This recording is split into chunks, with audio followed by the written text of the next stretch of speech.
Siapapun yang mengkaji masalah ini, secara teliti pastilah mendapati bahwa tiada satupun riwayat yang sampai kepada kita yang menuturkan hukuman atau pengadilan terhadap Ibnu Sayyad atas kebohongan yang disebarkannya. Tidak adanya hukuman ini menunjukkan adanya suatu sebab yang kuat, yang tidak biasa, yang menghalangi dua khalifah ini dari tindakan itu. Meski halangan secara zahir sudah tidak ada dan alasan untuk menghukumnya sudah sempurna, apakah sebabnya? 4. Pengakuan Ibnu Sayyad bahwa antara dirinya dengan Dajjal yang terbesar terdapat perbedaan memiliki arti penting dalam bahasan ini.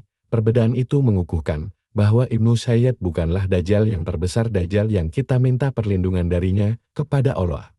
Karena Nabi Shallallahu Alaihi Wasallam memberitahukan sifat-sifat Dajjal terbesar, yakni dia tidak dapat masuk ke Mekah dan Madinah, dia tidak mempunyai anak sejak kemunculannya. Walaupun ini tidak menafikan bahwa dia mempunyai anak sebelum itu. Ibnu Hajar berkata, adapun berbagai alasan Ibnu Sayyad bahwa dia itu seorang muslim dan seterusnya, maka tidak ada dalil atas klaimnya itu, karena Nabi Shallallahu Alaihi Wasallam hanya memberitahukan tentang sifat-sifatnya pada waktu kemunculannya pada akhir zaman saja. Abu Sa'id radhiyallahu anhu berkata, dikatakan kepada Ibnu Sayyad, apakah kamu senang bila kamulah yang menjadi laki-laki itu Dajjal? Dia berkata, kalau itu ditawarkan kepadaku maka aku tidak membencinya. Muslim, Al-Fitan wa Ashraq As-Sa'il, Hadits No. 2927. Kami katakan, atsar ini mengandung petunjuk bahwa Ibnu Sayyad sangat mengagumi pribadi Dajjal. Kita tidak tahu apakah dia mengatakan omongan ini sesudah dia masuk Islam atau sebelumnya. Akan tetapi redaksi atsar Abu Sa'id itu menunjukkan bahwa dia mengucapkannya sesudah dia masuk Islam, sehingga ini alasan untuk meragukan kebenaran klaim keislamannya. Barangkali kekagumannya terhadap pribadi Dajjal, angan-angannya untuk menjadi Dajjal, persiapannya untuk itu. Dan keberaniannya mengatakan omongan ini di tengah-tengah sekelompok orang yang memandang Dajjal sebagai sosok yang sangat mengerikan berdasarkan apa yang mereka dengar hakikatnya dari Rasulullah Shallallahu Alaihi Wasallam. Menjelaskan kepada kita sebab menjauhnya orang-orang yang ada di sekitarnya dari dirinya. Di samping itu, pola kalimat hadits ini dan kaitannya dengan hadits sebelumnya membuka kemungkinan bahwa Ibnu Sayyad itulah yang menjadi Dajjal. Dia menggunakan cara-cara isyarat, bukan terang-terangan dalam menunjukkan hal itu.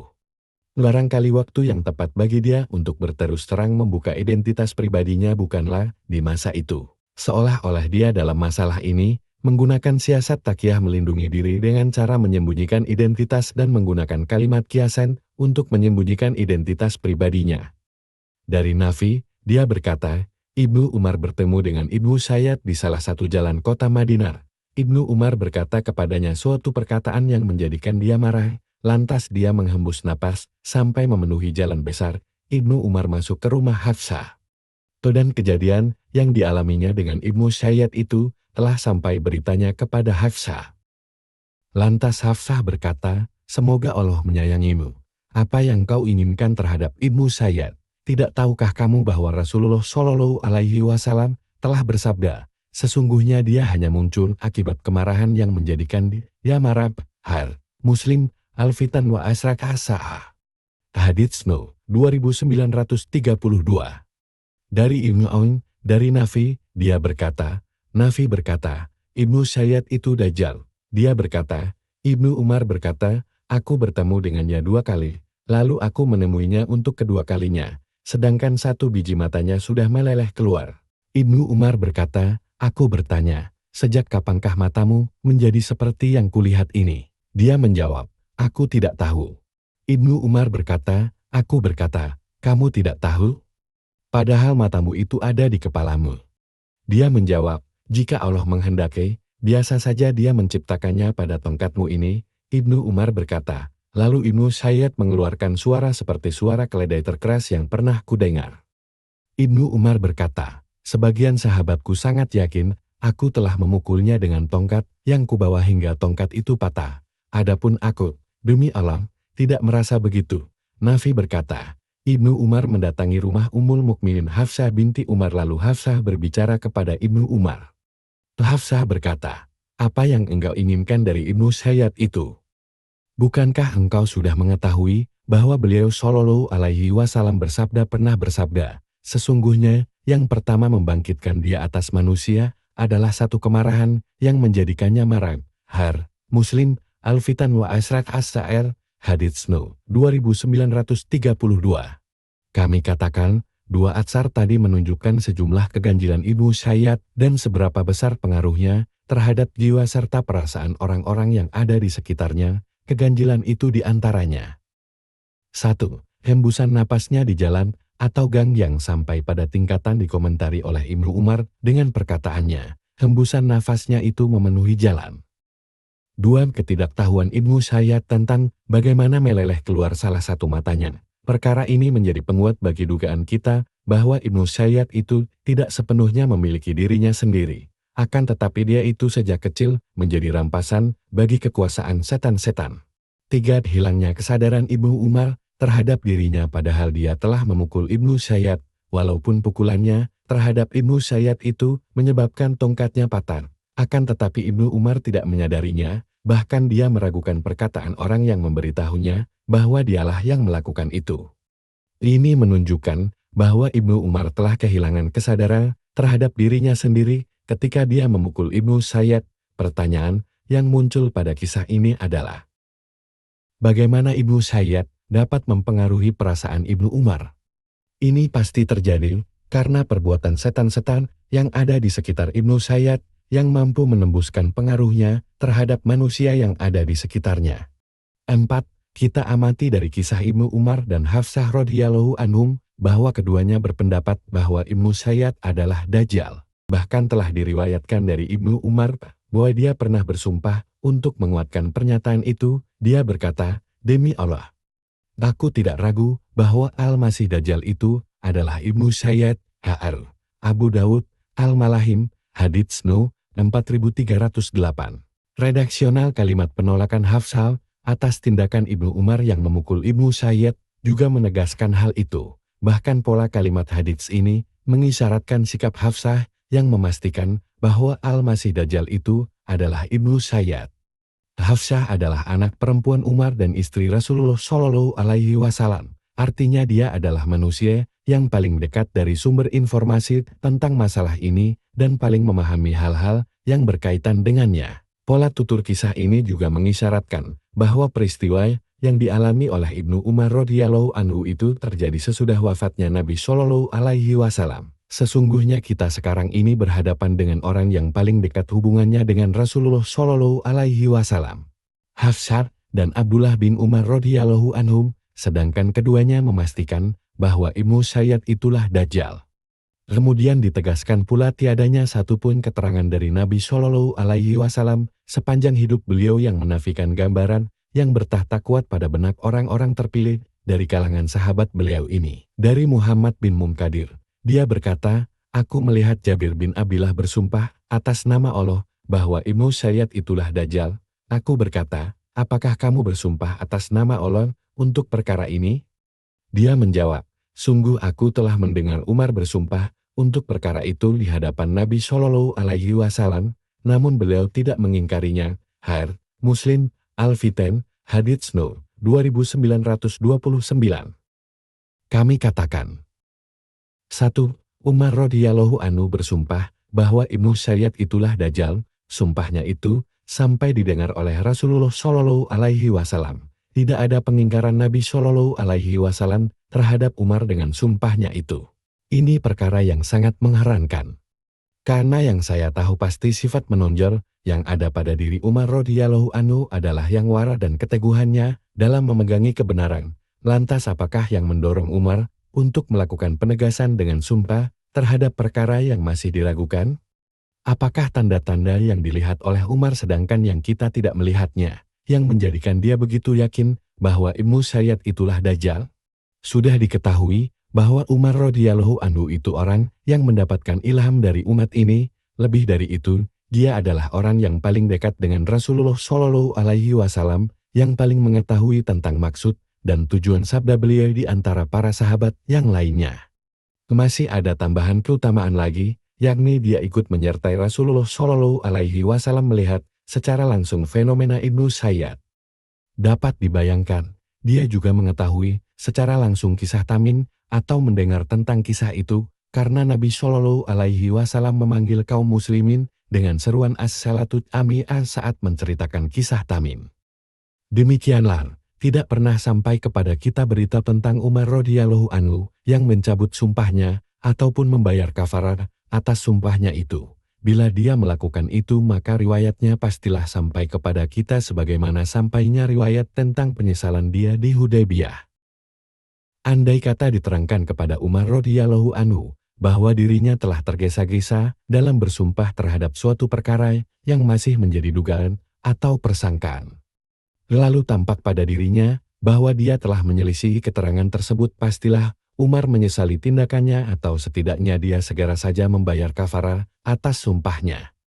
Jika saja ini benar adanya, maka orang yang paling dekat dengan Umar, misalnya Ibnu Umar radhiyallahu anhuma dan Hafsah radhiyallahu anha pasti mengetahuinya dan diriwayatkan dari keduanya akan hal ini karena motivasi untuk meriwayatkannya sangatlah kuat. Demikian juga, bukankah merupakan satu keganjilan sikap diam Nabi Shallallahu Alaihi Wasallam ketika beliau mendengar sumpah Umar? Dari pola tuturan hadits ini, dapat kita rasakan bahwa sebenarnya Umar memiliki dalil-dalil yang kuat dari hadits Nabi Shallallahu Alaihi Wasallam, sehingga dia sampai pada kesimpulan bahwa Ibnu Sayyad itu Dajjal. Dia ingin mengukuhkan dalil-dalil itu, lantas dia bersumpah di hadapan Nabi Shallallahu Alaihi Wasallam untuk melihat apa yang terjadi reaksi Nabi Shallallahu Alaihi Wasallam sesudah dia bersumpah. Manakala Nabi Shallallahu Alaihi Wasallam hanya diam dan tidak mengingkari tindakan sumpah Umar itu, maka menjadi semakin kuatlah keyakinan Umar bahwa pemahamannya terhadap dalil-dalil itu sudah benar. Tentang kejeniusan dan kebenaran Umar dalam memahami sabda-sabda Nabi Shallallahu Alaihi Wasallam sudah cukup menjadi jaminan dengan adanya sebuah hadits yang diriwayatkan oleh Abu Dzar radhiyallahu anhu, yaitu manakala dia berkata, "Aku mendengar Rasulullah Shallallahu Alaihi Wasallam bersabda, sesungguhnya Allah meletakkan kebenaran pada lisan Umar. Dia mengatakan dengan kebenarannya, Had, Ahmad, hadits No. 21597. Apabila lisan Umar radhiyallahu anhu itu lisan kebenaran dan kata-katanya yang biasa itu kata-kata kebenaran, lantas bagaimana kita sampai meragukan kebenaran ucapan Umar apabila dia bersumpah atas kata-kata yang terucap dari lisannya itu?" 2. Kita juga dapat mengamati bahwa Jabir radhiyallahu anhu bersumpah atas apa yang Umar telah bersumpah atasnya. Sikap Jabir ini menunjukkan bahwa sampai akhir hayatnya Umar tetap bersikukuh dalam memegangi sumpahnya. Yang aneh dalam perkara ini, salah satu perawi hadits Tamim adalah Jabir sendiri. Ada nama Jabir pada satu hadits yang diriwayatkan oleh Abu Salamah bin Abdirrahman. Di dalamnya Jabir radhiyallahu anhu berkata, "Pada suatu hari Rasulullah Shallallahu Alaihi Wasallam bersabda di atas mimbar, sesungguhnya suatu ketika beberapa orang berlayar di lautan, lantas makanan perbekalan mereka habis, lalu mereka menepi ke sebuah pulau. Mereka keluar karena ingin mendapatkan makanan. Al-Jasasah menemui mereka. Aku bertanya kepada Abu Salaman, apakah Al-Jasasah itu? Abu Salaman menjawab, seorang perempuan yang terjurai bulunya dan rambut kepalanya. Al-Jasasah berkata, di istana ini. Kemudian dia meneruskan hadits ini, dan dia bertanya tentang kebun kurma Baisan dan tentang mata air Sughar. Dia berkata, orang itu adalah Al-Masih Dajjal. Ibnu Abi Salaman berkata kepadaku, sesungguhnya di dalam hadits ini ada sesuatu yang aku tidak menghafalnya. Dia berkata, Jabir bersaksi bahwa Al-Masih Dajjal adalah Ibnu Sayyad. Aku berkata, bukankah dia sekarang telah mati? Jabir berkata, walaupun dia sudah mati, aku berucap, sesungguhnya dia telah masuk Islam. Jabir berkata tegas, walaupun dia sudah masuk Islam. Aku berkata, sesungguhnya dia sudah masuk Madinah. Jabir berucap, walaupun dia sudah masuk Madinah. Yair Abu Dawud, Al-Mahim, hadits No. 4306, Ibnu Hajar berkata, Hr. Abu Dawud dengan sanad hasan. Fakta dari hadits ini, kekukuhan Jabir pada pendapatnya bahwa Ibnu Sayyad itu Dajjal, walaupun dia mengetahui kisah Al-Jasasar dan Tamim Ad-Dari, bahkan dia adalah salah seorang perawinya. Pertanyaan yang muncul di sini adalah, mengapa Jabir tetap bersikukuh atas keyakinannya itu? Apakah tanda-tanda yang dia ketahui, yang dia lihat, dan yang dia jadikan sebagai penguat keyakinan bahwa Ibnu Sayyad itu adalah Dajjal? Mengapa dia tidak mendapatkan pada kisah Tamim sesuatu yang mengubah kekukuhan ini, atau setidaknya melemahkan keyakinannya? Bahkan dia tidak mendapati pada tanda-tanda yang lainnya semisal masuk Islamnya Ibnu Sayyad, masuknya dia ke dalam kota Madinah, hingga kematian Sayyad. Padahal semua pertanda ini justru menjadi bukti yang melemahkan pendapat itu, bahwa Ibnu Sayyad itu adalah Dajjal. Dia tetap tegur dan kukuh pada pendapat yang dia yakini. Menurut saya, ada rahasia dalam urusan ini. Jabir dan Umar radhiyallahu anhuma berupaya menyingkapkan rahasia ini, walau alam. Jika tidak demikian, niscaya kita tidak akan mendapati pada diri Jabir kekukuhan yang luar meskipun ada banyak kemungkinan atau keraguan tentang urusan ini. Biasanya para sahabat itu bersikap tawakuf terhadap masalah apapun selagi belum mereka buktikan kebenarannya. Dari Jabir bin Abdillah radhiyallahu anhu, pada sebuah hadits yang panjang tentang Ibnu Sayyad, di dalamnya termaktub, Umar bin Khattab berkata, izinkan saya untuk membunuh dia, wahai Rasulullah. Rasulullah Shallallahu Alaihi Wasallam bersabda, jika dia Ibnu Sayyad itu Dajjal, maka bukan kamu yang mampu membunuhnya, sungguh yang mampu membunuhnya hanya Isa bin Maryam. Jika dia bukan Dajjal, maka kamu tidak berhak membunuh seseorang yang termasuk dalam perjanjian ini. Jabir berkata, Rasulullah Shallallahu Alaihi Wasallam terus-menerus merasa kasihan jika memang benar dia itu Dajjal. H.R. Ahmad, bagi Musnad Al-Mukatsirin, hadits 1496, isnadnya tidak apa-apa. Kami katakan, hadits ini saya sebutkan sebagai tambahan. Barangkali riwayat ini dapat menjelaskan kepada kita beberapa sebab yang menyebabkan Jabir dan Ibnu Umar tetap bersikukuh mengatakan, Ibnu Sayyad itu Dajjal. Jabir melihat terus-menerusnya belas kasihan Nabi Shallallahu Alaihi Wasallam atas keberadaan Ibnu Sayyad itu Dajjal. Dia tidak melihat Rasulullah Shallallahu Alaihi Wasallam mengubah rasa kasihan beliau itu. Belas kasihan beliau ini adalah yang terakhir dilihat oleh Jabir pada diri Nabi Shallallahu Alaihi Wasallam, dan perkataan Jabir itu menunjukkan hal itu secara jelas. Dari Jabir radhiyallahu anhu, dia berkata, kami kehilangan Ibnu Sayyad pada hari Al-Haraj. H.R. Abu Daud, Al-Malahim, hadits No. 4310. Ibnu Hajar berkata, sanad hadits ini sahih. Ibnu Hajar berkata, ini melemahkan keterangan sebelumnya bahwa dia telah mati di Madinah dan mereka para sahabat menyalatkan jenazahnya serta mereka menyingkapkan wajahnya. Fathul Bari.